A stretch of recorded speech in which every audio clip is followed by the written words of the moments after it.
Welcome. I am Julie Benay, the proud principal of the Swanton Elementary School. I am recording this message because I know that for many of you it's difficult to get out in the evening to go to an informational session. Especially tonight, February 23rd, the weather is not being very cooperative. The polls will open on Tuesday, March 3rd at 7 a.m. and they will close at 7 p.m. Voting takes place at the Village Complex on Route 78, right across from the Dunkin' Donuts. There are a few things I'd like you to think about as you go into that booth to cast your vote.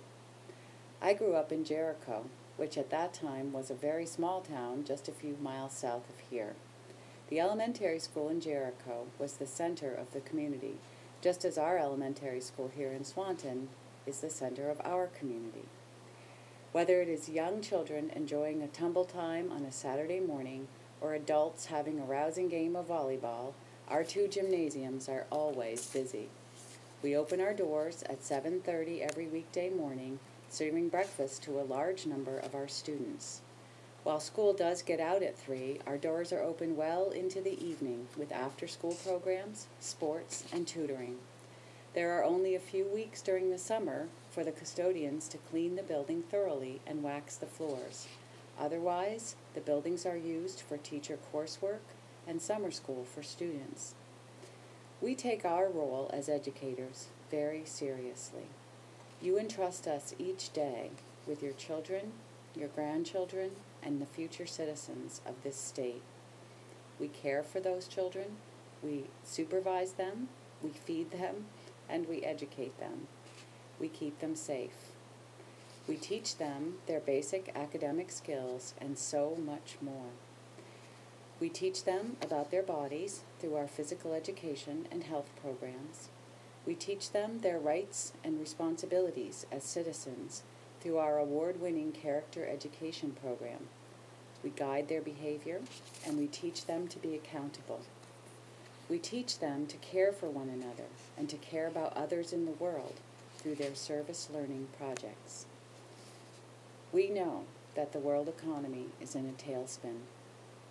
We also know that many members of our community have family members in the National Guard, and another deployment is pending this fall. Our goal in constructing this budget was to provide as much security and safety as possible for our community's children. Their school should be a clean, safe place for them to come each day where things are predictable.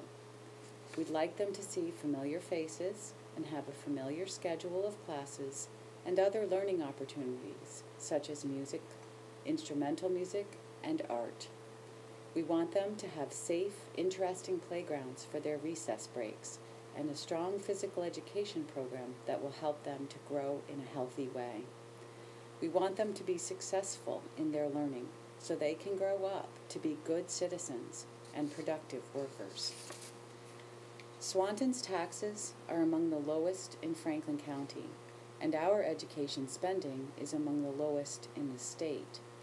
We know you've heard a lot in the press about the need to freeze school budgets and restructure schools. The story for the state, however, is different than the story for Swanton. We've already begun restructuring efforts, which have resulted in improved test scores and a decrease in the number of students in special education.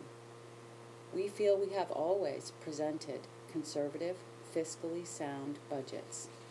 It's one thing to freeze a budget that is at or above the state average.